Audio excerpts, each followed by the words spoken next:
de un pez espada en Santa Teresita. Realmente, bueno, se ha viralizado la imagen y es realmente impresionante porque estamos hablando de un pez muy grande. Por eso vamos a hablar con Matías Pandolfi, él es biólogo e investigador, para que nos cuente, ¿no?, de qué se trata y por qué puede haber llegado este pez espada a las costas de Santa Teresita.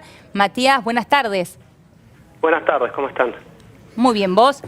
Bien, bien, todo bien, por suerte. ¿Cuáles podrían ser las causas por las cuales un pez espada de esta índole puede llegar a las costas de Santa Teresita? Y en realidad, si es usual ver peces espadas en estas costas, en estas partes de Argentina.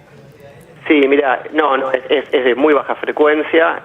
Lo que pasa es que el pez espada, que se llama Siphias gladius, es un nombre así científico raro en latín, le dicen por gladiador, ¿viste? Porque tiene esa especie de prominencia que es la espada. Es un bicho que está distribuido, digamos, por casi todo el mundo. Y si bien, digamos, es un animal que prefiere aguas tropicales o subtropicales y de hecho se reproduce, digamos, a altas temperaturas, tiene, digamos, una distribución bastante amplia. Incluso hay registros, creo que no es el primer registro que hubo en Santa Teresita, creo que hubo otro hace unos años, y hay algunos registros aún más al sur, digamos. O sea, no es la zona más habitual. Tampoco es habitual que esté tan cerca de la costa, en general son bichos más oceánicos, pero bueno, cada tanto, digamos, puede aparecer uno. Y además, que esté muerto en la costa probablemente sea porque estaba enfermo o murió. Claro. Decía la noticia, yo no vi nada del material, digamos, del animal, pero que estaba en bastante buen estado de conservación. Pero eso probablemente haya sido muerte natural del animal y eso lo llevó a encallar. Es muy grande, parecería ser una hembra, porque las hembras llegan a tener hasta 500 kilogramos, los machos son más chiquitos, no se le pasan los 150. Sí, realmente se lo ve realmente grande, importante. Quería preguntarte, algunos señalan el tema del cambio climático como una de las razones que pueden hacer que este pez espada esté, bueno, allí en Santa Teresita y tan cerca de la costa. ¿Puede ser? Sí, bueno, digamos, el cambio climático existe, digamos, negarlo sería hacerse amigo de Trump. Es real, pero tampoco es algo, digamos, rarísimo. O sea, no es que apareció, digamos, un animal que es típicamente tropical.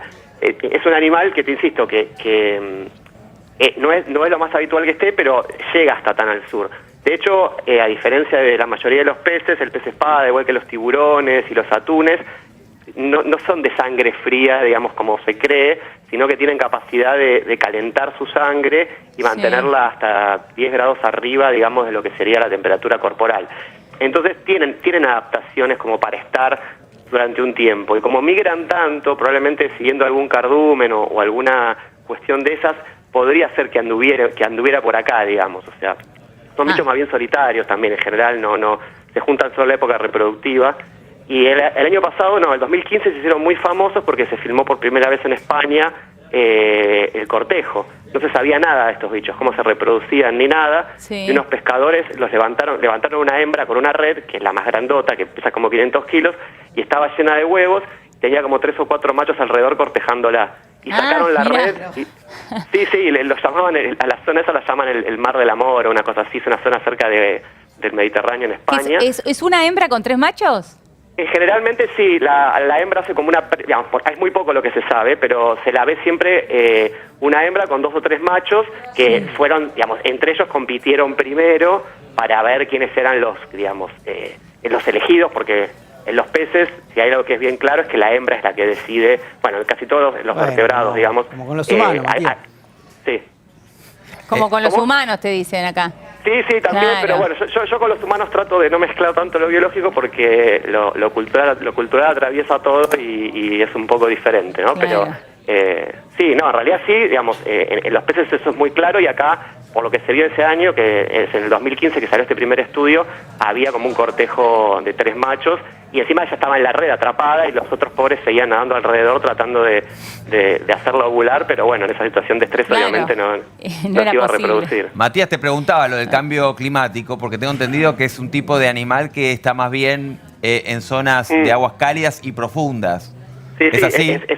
Eso es la mayoría, o sea, sí, su mayor distribución la vas a encontrar en la zona de Hawái, en Perú, en Japón. Pero al ser una única especie con tan amplia distribución, tiene, digamos, facilidades para adaptarse, incluso a temperaturas más bajas. Ajá. Es raro, de todas maneras, que esté por acá, pero no sé, yo no se lo atribuiría al cambio climático, a menos que de repente empiecen a aparecer con mucha más frecuencia especies más de otras regiones. Pero también hay que tener en cuenta que muchas especies migran, entonces quizás siguen alguna corriente cálida y puede ser parte de la migración, de la que se conoce muy poco de estos animales. O sea, entonces hay peces tan grandes, hay muchos huecos en el conocimiento de su biología y no sabemos tanto bien cómo se desplazan, ¿viste? Ahora, Matías, me llamó la atención esto que dijiste, que la hembra en este caso es mucho más grande que el macho. Esto no suele pasar, ¿no? En los peces es muy común, porque como la producción de huevos es enorme, generalmente las hembras son muy grandotas. Acá en nuestro pez nacional, por ejemplo, que es el dorado, que es uno de los más valiosos que tenemos, digamos, y que está ahora en alta conservación, las hembras son las más grandotas. Y a veces cuando no se conoce esto, se pescan a los bichos más grandes y sacaste la población de hembras enteras de un río o de una laguna y la especie se te empieza a reducir porque, digamos, está sacando a la que se va a reproducir. En los peces es muy común que la hembra suele ser más grandota por la producción de huevos, digamos. El tamaño del cuerpo es importante para la producción de huevos, que producen miles y miles y miles y miles. Ahí hablabas recién de la producción de huevos y pensaba en cómo estamos en cuanto al pez espada. ¿Es un animal que estamos bien, está en peligro de extinción? Sí, depende por eso. Según la zona, por ejemplo, en el Atlántico Norte, en la zona de Estados Unidos y México, está más, digamos, esas poblaciones están más vulnerables que quizás las que están más en la región de Hawái. O sea, como tiene una distribución tan amplia, hay que verlo por regiones, digamos. Hay regiones en donde está más en peligro y acá, digamos, mucho no se puede evaluar porque no es tanta la cantidad que hay como para comparar con otros momentos. Pero sí, particularmente en lo que son las costas de Estados Unidos y México, ya se pasó a una categoría de protegido por sobrepesca, sobre todo porque se come muchísimo. El pez espada Matías, se consume mucho, sí. Me quiero sacar una duda. ¿Para qué tiene, digamos, la espada, el pez espada? ¿Por qué tiene esa nariz prominente? Porque principalmente lo usa como órgano defensivo y también para atacar. Porque es un pez raro que, además de todas las cosas raras que tiene, pierde todas las escamas cuando llega a la vida adulta. Casi todos los peces tienen escamas. Este no tiene. Eso hace que sea difícil saber qué edad tienen. Y además pierde los dientes. Entonces, en general, eso lo usa para atacar otros peces con los que va a los que va a comer, los mata y luego se los va tragando. Y también para defenderse de predadores y ataca barcos con eso. Hay algunos registros de ataque de barcos y sobre todo los machos lo utilizan mucho para la pelea, digamos, por el acceso a las hembras durante el periodo reproductivo. Mirá. Pensaba, Matías, que, bueno, habrá que estar atentos efectivamente si no aparecen más de estos... Tal cual. Sí, de estos y quizás también ver otros animales que puedan tiburones, estar, por ejemplo. Sí, u otros peces, digamos, que estén cambiando su distribución por calentamiento del agua, digamos. Eso hay que estar atento. Y bueno, este es uno solo que apareció, creo que hace unos años apareció otro en una zona similar, pero digamos, estamos en lo que sería el límite de su distribución. Es algo de muy baja frecuencia, pero no es tampoco como para preocuparnos en demasía, digamos. Aunque siempre es bueno recordar el tema del cambio climático, sobre todo cuáles son las causas. Tal cual. Matías, recién decías que es un pez que se come mucho.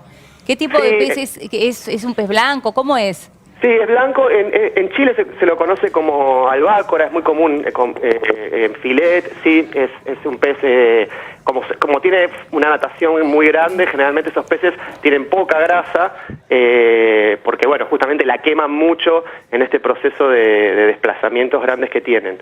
Pero ese es un pez muy sabroso, digamos. O sea, bien. Acá no es tan común, pero en alguna época se vendía, digamos, creo que todavía se vende, no es que no se vende, pero no es de lo más popular. Claro. O sea, no es la merluza o el salmón, quiero decir. Bueno, pero ya sabemos dónde va a terminar este. Matías, gracias, te mandamos un gran abrazo y te agradecemos el contacto. Bueno, de nada, hasta luego. Chao, interesante. Sin dudas. Bueno, cambiamos de tema. Vamos a cambiar Atención, de tema. Porque ayer estábamos hablando, pero nadie pensó que se iba a resolver tan rápidamente el tema de dónde va a jugar la selección argentina el próximo partido de eliminatorias. Exactamente. Y finalmente la selección argentina no jugará